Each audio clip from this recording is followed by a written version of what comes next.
الله.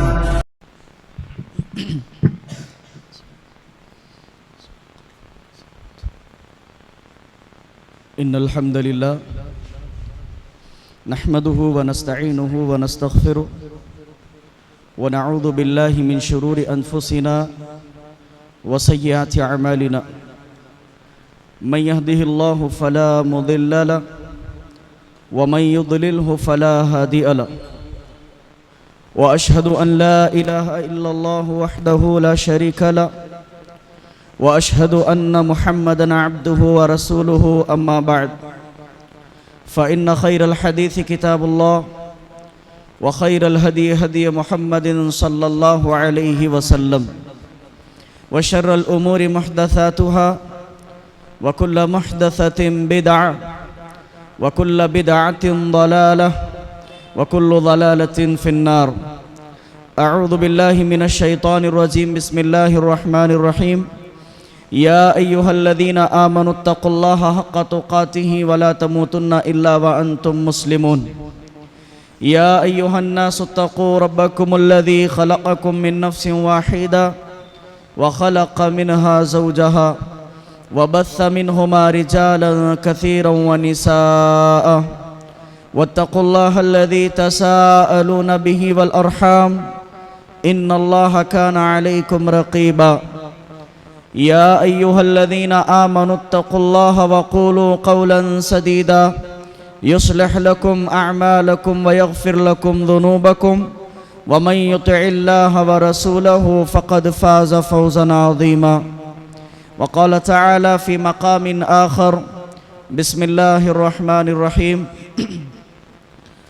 قاف والقرآن المجيد بل عجبوا أن جاءهم منذر منهم فقال الكافرون هذا شيء عجيب أإذا متنا وكنا ترابا ذلك رجع بعيد قد علمنا ما تنقص الأرض منهم وعندنا كتاب حفيظ بل كذبوا بالحق لما جاءهم فهم في أمر مريج أفلم ينظروا إلى السماء فوقهم كيف بنيناها وزيناها وما لها من فروج والأرض مددناها وألقينا فيها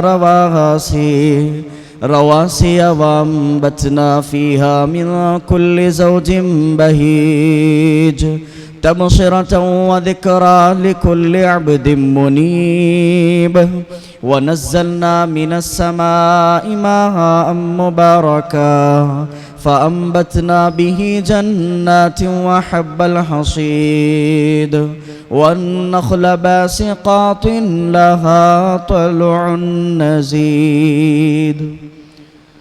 محترم حاضرین جمعہ، قابل احترام بزرگوں، نوجوان ساتھیوں و پردہ نشین خواتین حضرات، سب سے پہلے حمد و ثنا اس اللہ رب العالمین کے لیے جو اس کائنات کا تن تنہا رازق ہے، مالک ہے، پالنہار ہے. کبریائی اس اللہ رب العالمین کے لیے جس کی بندگی میری اور آپ کی زندگی کا مقصد ہے. بعدہ حمد و ثنا کے درود و سلام کا تحفہ نازل ہو تمام انبیاء کرام پر، بالخصوص اللہ رب العالمین کے آخری پیغمبر جناب مصطفیٰ محمد الرسول اللہ صلی اللہ علیہ وسلم پر، آپ کے آل و اصحاب پر اللہ رب العالمین اپنا رحم و کرم فرمائے ہم سب پر، آمین. حاضرین کرام، آج کی اس جمعہ میں جس موضوع کے تحت خطابت ہوگی، بندوں کی سازشیں اور اللہ تعالیٰ کا فیصلہ، اس عنوان کے لیے ہم نے قرآن کریم سے ایک سورہ کی چند آیتوں کا انتخاب کیا ہے. اللہ تعالیٰ سے دعا ہے کہنے سننے سے زیادہ ہم سب کو عمل کرنے کی توفیق نصیب فرمائے، آمین. اس سے قبل کہ اپنے موضوع کی طرف میں جاؤں، قرآن کریم پر چند تمہیدی کلمات آپ کے سامنے رکھنا چاہتا ہوں. قرآن مجید وہ مقدس کتاب ہے جس کی تقدس پر سارے مسلمانوں کا اتفاق ہے.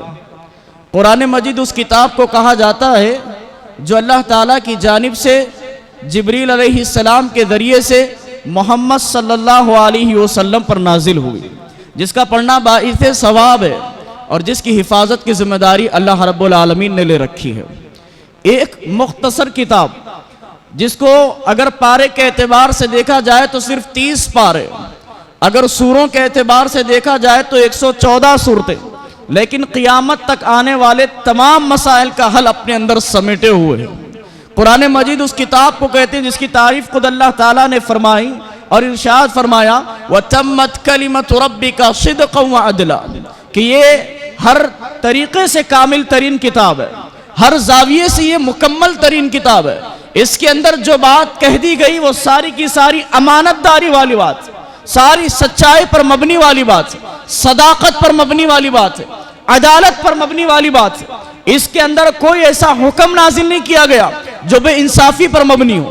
پھر چاہے اگر آج دنیا والے حق و انصاف کا علم لے کر کے کھڑے ہو اور قرآن کریم پر اپنے باطل نظریات رکھتے ہوئے اس کے اندر ترمیم کی اپنے علم کا پرچم لہرائے، ہو سکتا ہے، کیونکہ اللہ تعالیٰ نے قرآن کریم کے بارے میں قیامت تک چیلنج رکھ دیا قُلْ إِنِ اجْتَمَعْتُ مِنَ الْجِنِّ وَالْإِنسِ قُلْ يَأْتُوا بِمِثْلِ هَذَا الْقُرْآنِ، کہ تم جن اور انسان تمام آپس میں مل جاؤ، اس جیسا قرآن تو لا کر کے بتاؤ۔ وہ 1400 سال پہلے اللہ کے نبی صلی اللہ علیہ وسلم کا دور گزر گیا، لیکن اس دور تک یہ چیلنج محدود نہیں تھا، قیامت تک تمام باطل نظریات والوں کے لیے چیلنج برقرار ہے، اور آج تک کوئی اس کا حرف تک لا نہیں سکا، اس کے حرف کو مٹا تک نہیں سکا۔ کیسے مٹائے گا؟ اگرچہ کہ کوئی شیعہ نظریات رکھنے والا کہے کہ اس کی 25-26 آیتوں کو نکال دیا جائے لیکن تمام انسانیت مل جائے، مسلمانوں کا یہ ایمان ہے، ہمارا یہ عقیدہ ہے کہ تمام انسانیت مل جائے، اس کے زیر و زبر کی ترمیم نہیں کر سکتی، کیونکہ اس کی حفاظت اِنَّا نَحْنُ نَزَّلْنَا الذِّكْرَ وَإِنَّا لَهُ لَحَافِظُونَ، اللہ تعالیٰ نے اس کی حفاظت کی ذمہ داری لی۔ تو یہ وہ مقدس کتاب ہے جو قیامت تک آنے والے باطل عقائد کا حل اپنے اندر رکھتی ہے، قیامت تک اٹھنے والے جھوٹے نبی کا دعویٰ کرنے والوں کا رد اپنے اندر سمیٹے ہوئے، قیامت تک آنے والے آخرت کا انکار کرنے والوں کا رد اپنے اندر سمیٹے ہوئے ہیں۔ اسی کتاب کی ایک سورہ ہے جس کو سورہ ملک کے نام سے ہم جانتے ہیں، ان سورہ کی چند آیتیں ہم آپ کے سامنے رکھنا چاہتے ہیں، اس سے اپنے عنوان کی وضاحت کرنا چاہتے ہیں۔ آئیے اس سے قبل کہ میں آیتوں کی طرف چلوں، آپ کو اس سورہ کی فضیلت بتاتا ہوں۔ اللہ کے نبی صلی اللہ علیہ وسلم کا روزانہ معمول تھا کہ آپ سونے سے پہلے الف لام میم سجدہ اور سورہ ملک کی تلاوت کیا کرتے تھے۔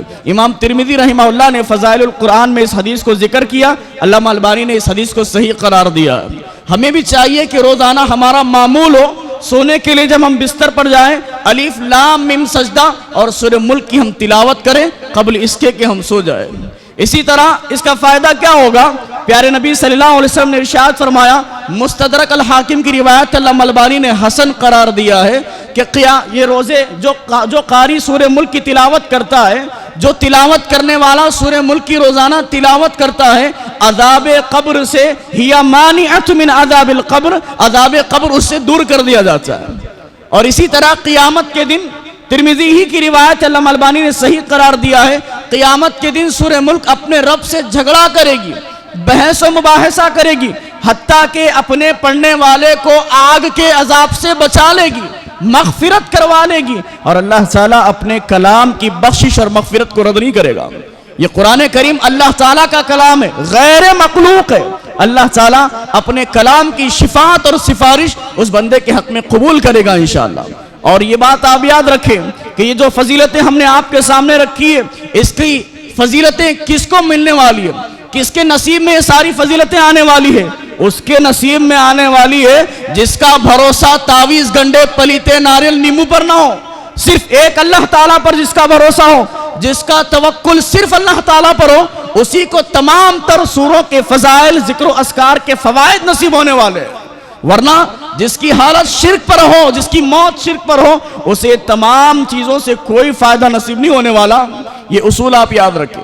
چلیے سب سے پہلی آیت میں اللہ تعالیٰ نے ارشاد فرمایا، تبارک الذی بیدہ الملک وہو علی کل شیء قدیر، ببرکت ہے وہ ذات جس کے ہاتھ میں بادشاہت ہے اور وہ ہر چیز پر قادر اور قدرت رکھنے والا ہے۔ یہاں بادشاہت کا کیا معنی؟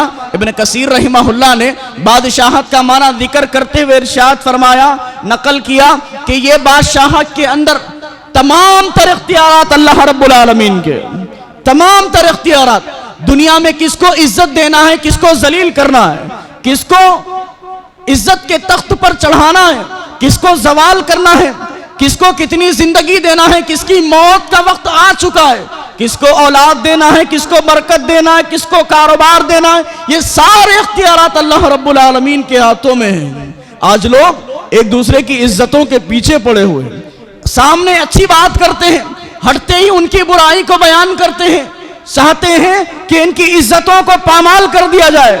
لوگ شاید اس آیت کا ترجمہ بھول گئے، وَتُعِزُّ مَن تَشَاءُ وَتُذِلُّ مَن تَشَاءُ، عزتوں کا دینے والا وہ ہے اور ذلت کا دینے والا وہ ہے۔ محترم حضرات، معلوم یہ ہوا اس پہلی آیت سے بندوں کے چاہنے سے کچھ نہیں ہوتا، ہوتا وہ یہ جو اللہ رب العالمین چاہتا ہے، ہوتا وہ یہ جو اللہ تعالیٰ چاہتا ہے۔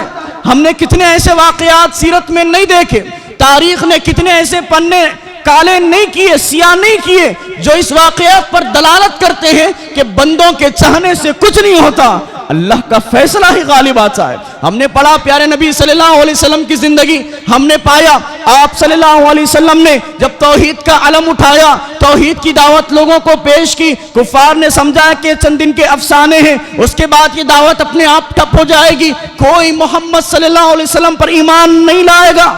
لیکن ان کا یہ خیال چند ہی دنوں میں باطل نکلا۔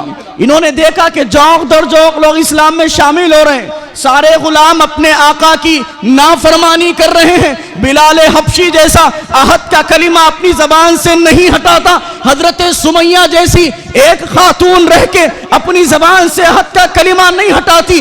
لوگ نبی کے ایک زبان پر، ایک لفظ پر اپنی جان دینے کو قربان ہے۔ لہذا انہیں اپنی سرداری، انہیں اپنی بادشاہت، انہیں اپنا تخت و تاج غنیمت نہ معلوم ہوا تو انہوں نے پلاننگ کی، انہوں نے دار الندوہ میں بیٹھ کر وہ تاریخی سازش کی۔ جو تاریخی سازش یہ تھی، کسی نے کہا، مشورہ دیا کہ محمد صلی اللہ علیہ وسلم کو ملک بدر کر دیا جائے، شہر سے نکال دیا جائے تاکہ یہاں سے دعوت کا سلسلہ ان کا ختم ہو جائے۔ کہا نہیں، ان کے ساتھی انہیں پھر واپس لے کر کے آئیں گے۔ کسی نے کہا کہ بیڑیوں میں جکڑ دیا جائے اور اسی حالت میں ان کو موت آ جائے۔ کہا محمد کے نام پر مرنے والے ان کے ساتھی ہیں، نکال لیں گے ڈھونڈ کر کے صلی اللہ علیہ وسلم۔ پھر ابلیس نے مشورہ دیا، سراقہ ابن مالک کی شکل جو اختیار کیا ہوا تھا، اس نے کہا کہ میں اس مشورے سے راضی ہوں جو مشورہ ابو جہل نے دیا۔ کیا دیا تھا مشورہ؟ کہا کہ یہ سارے مشورے میرے مشورے کے آگے پانی ہے۔ میرا مشورہ یہ ہے کہ نبی صلی اللہ علیہ وسلم کو ایک سا وار کر کے قتل کر دیا جائے تاکہ معاملہ ختم ہو جائے، تاکہ معاملہ ختم ہو جائے۔ اگر تم ملک سے نکالو گے تو جہاں جائیں گے وہاں دعوت کا کام کریں گے، وہاں پر سپر پاور بن کر کے اپنے اوپر حملہ کر سکتے ہیں، لہذا ان کو قتل کر دیا جائے۔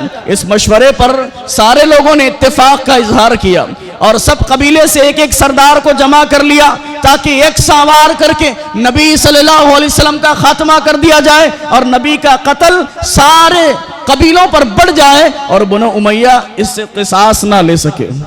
لیکن ان کی یہ صرف پلاننگیں تھی، سازشیں تھی، اللہ تعالیٰ کا فیصلہ کچھ اور تھا۔ اللہ تعالیٰ نے حضرت جبریل علیہ السلام کو بھیجا، کہا جبرائیل جاؤ میرے نبی کو خبر تو دو، میرے نبی کو پیغام تو دو کہ اللہ تعالیٰ نے اب انہیں ہجرت کی اجازت دے دی ہے، اب آج رات نبی اپنے بستر پر نہیں سوئیں گے، کیونکہ وہی بستر کا کفار محاصرہ کیے ہوئے، سارے قبیلے کے بڑے بڑے جابر لوگ پیارے نبی صلی اللہ علیہ وسلم کے بستر کا محاصرہ کریں گے آج رات۔ آج رات تاریخی پیغام امت کو ملنے والا ہے کہ اللہ تعالیٰ کیا طاقت اور قدرت کا مالک ہے، وہ اپنے نبی کی کس طرح حفاظت کرتا ہے۔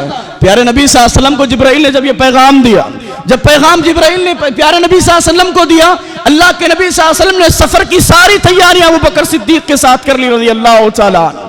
پھر جب رات ہوئی حضرت علی رضی اللہ تعالیٰ عنہ کو بلایا، کہا علی آج آؤ، میرے بستر پر آج رات تم سو گے، اس بستر پر جس کا کفار ننگی تلواروں سے محاصرہ کیے ہوئے، میری سبز چادر اوڑھ کر کے علی آج اس بستر پر تم سو گے، صبح اٹھو گے، جو امانتیں میرے پاس کفار کی رکھی ہے ان کو امانتیں سونپو گے اور مدینے میں مجھ سے ملاقات کرو گے۔ کیا پیغام ملا میرے بھائیوں؟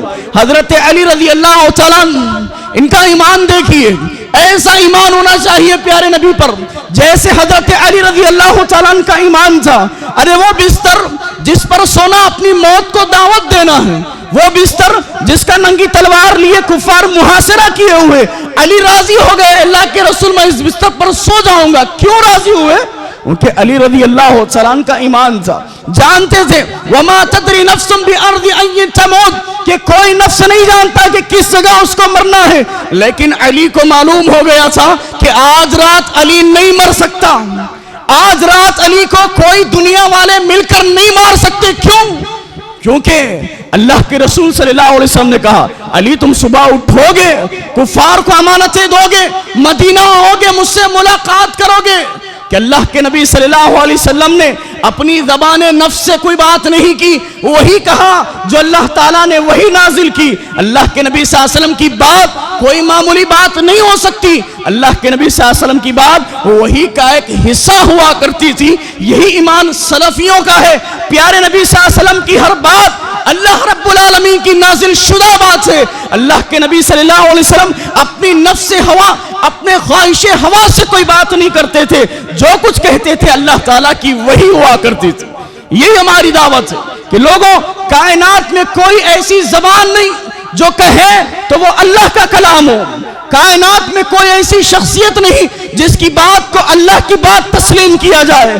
آؤ اس امام کی طرف جس امام کی طرف ہم تم کو بلاتے ہیں۔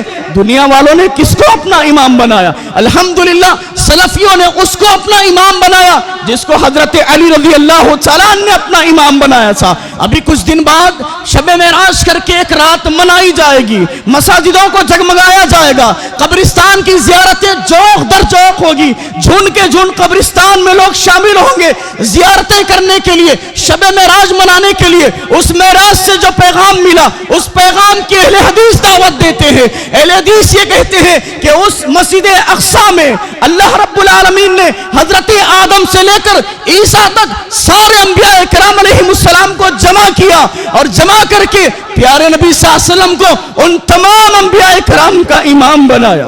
تمام انبیاء کرام موجود تھے۔ اللہ تعالیٰ نے پیارے نبی صلی اللہ علیہ وسلم کو وہ شرف دیا کہ آگے بڑھیے، ان تمام انبیاء کرام علیہ السلام کی امامت کروائیے۔ ہم ان کو اپنا امام مانتے ہیں۔ ہو ایسا کوئی تو ہم امام مانیں، جس کو جبرائیل نے امام مانا، جس کو حضرت علی نے امام مانا، جس کے سارے 1,24,000 انبیاء کرام نے ان کی اقتداء میں نماز پڑھی ہو۔ کہتے ہو امام اعظم اپنے امام کو کس حق اور اختیار سے کہتے ہو؟ پیارے نبی صلی اللہ علیہ وسلم کے آنے کے بعد کوئی کتاب ایسی نہیں ہے جو اس کے بعد منبر کی زینت بنائی جائے، کوئی شخصیت ایسی شخصیت نہیں ہے جو نبی کے آگے ٹک سکے، نبی کے قول کے آگے اس کا فتویٰ ٹک سکے۔ محترم حضرات، یہ دعوت اور پیغام ملا، پیارے نبی صلی اللہ علیہ وسلم نے حضرت علی رضی اللہ تعالیٰ عنہ کو اس بستر پر سلایا اور راتوں رات وَجَعَلْنَا مِن بَيْنِ أَيْدِيهِمْ سَدًّا وَمِن خَلْفِهِمْ سَدًّا وَأَغْشَيْنَاهُمْ فَهُمْ لَا يُبْصِرُونَ۔ اللہ کے نبی صلی اللہ علیہ وسلم راتوں رات وہ کفار کی مجلس جو نبی صلی اللہ علیہ وسلم کے گھر کے باہر کھڑی ہوئی تھی، ان کے سروں پر مٹی ڈالتے ان کے سامنے سے نکل گئے، ان کے سامنے سے نکل گئے۔ اللہ نے ان کی آنکھوں کو پکڑ لیا، جو نبی کا خاتمہ کرنا چاہتے تھے، جو نبی کو ختم کرنا چاہتے تھے۔ صبح ہوئی، ایک جانے والے نامعلوم شخص نے پوچھا کہ کس کا انتظار کر رہے ہو؟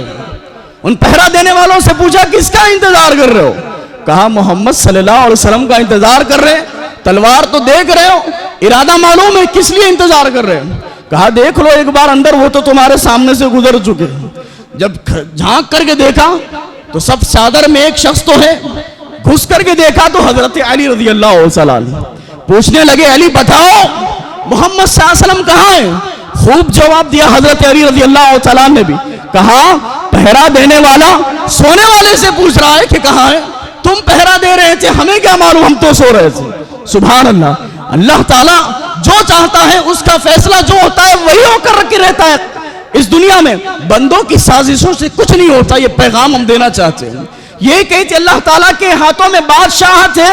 اس نے حضرت ابراہیم علیہ السلام کو جس طرح لوگوں کے چنگل سے نکالا, کیا معلوم ہوتا ہے میرے بھائی, حضرت ابراہیم علیہ السلام کی قوم نے یہ طے کر لیا تھا اور لوگوں میں اعلان کر لیا, تمام بستی والے انگارہ جمع کریں, انگار جمع کرے تاکہ ابراہیم علیہ السلام کو اس آگ میں ڈال دیا جائے. اور ان کو پتا تھا کہ کوئی معمولی شخصیت نہیں ہے. جتنے انبیاء کرام کے بارے میں لوگ پلاننگ اور قومیں پلاننگیں کرتی ہے, اس بات کا اعتقاد رکھتی نظر آئی کہ یہ کوئی معمولی شخصیات نہیں ہے, ورنہ ایک نبی صلی اللہ علیہ وسلم سارے قبیلے والے مقابلہ کرے, معلوم تھا کہ ایک آدمی پچھاڑ نہیں سکتا. حضرت ابراہیم علیہ السلام تنے تنہا, یہاں پیارے نبی کے ایمان لانے والے کچھ ہیں, لیکن ملت ابیکم ابراہیم, ہمارے دادا ابراہیم علیہ السلام کے دور میں وہ واحد شخصیت تھے کائنات پر, اس دھرتی پر جو اللہ کی عبادت کرتے تھے. وہ ایک اکیلے ابراہیم علیہ السلام کو جلانے کے لیے کیا اتنی آگ کی ضرورت پڑے گی, جس آگ کے بارے میں تاریخ نگاروں نے لکھا اس آگ کی شعاعیں آسمان کو چھو رہی تھی, اور سب نے مل کر ہاتھوں سے نہیں, منجنیق نامی ایک انسٹرومنٹ سے حضرت ابراہیم علیہ السلام کو اس آگ میں ڈالا. سمجھے کہ خاتمہ ہو گیا, لیکن اللہ نے کہا, انہوں نے سمجھا کہ ابراہیم علیہ السلام کا خاتمہ ہو جائے, لیکن اللہ کا فیصلہ یہ تھا, یا ابراہیم انی جاعلک للناس اماما, اے ابراہیم ہم تمہیں دنیا والوں کے لیے امام بناتے. اللہ کا فیصلہ کچھ اور تھا. مقام ابراہیم مصلی, ابراہیم علیہ السلام کے اس قدم پر سارے امت محمدیہ کو نماز پڑھوانا تھا. یہ اللہ تعالیٰ کا فیصلہ تھا. لوگوں کی سازشیں اور رب کے فیصلے کچھ اور. یہ عقیدہ اپنے اندر لیے ہوئے ایک مسلمان کو زندگی گزارنی چاہیے کہ تمام انسانیت مل کر میرا کچھ بھی برا نہیں کر سکتی. انہوں نے چاہا تھا, بھائیوں نے مل کر یوسف علیہ السلام کو کنویں میں ڈال دیا, سمجھے کہ ابا کی نظروں سے دور ہو گئے, لیکن اللہ تعالیٰ نے چاہا اس کنویں سے نکال کر مصر کا بادشاہ بنایا. ابا کی آنکھیں چلی گئی تھی روتے ہوئے بیٹے کے دیدار کے لیے, ترس رہی تھی آنکھیں, بینائی چلی گئی, لیکن اس کرتے کی برکت سے اللہ تعالیٰ نے جب کرتا یوسف علیہ السلام کا ان کے ابا کے چہرے پر ڈالا گیا, فَأَرْتَدْتُ بَصِيرًا, یعقوب علیہ السلام بینا ہو گئے, انہوں نے اپنے بیٹے کا دیدار کیا کئی سالوں کے بعد. تو محترم حضرات, بتلانا یہ مقصود ہے پہلی آیت سے کہ لوگوں کے چاہنے سے کچھ نہیں ہوتا, ہوتا وہی ہے جو اللہ رب العالمین چاہتا ہے.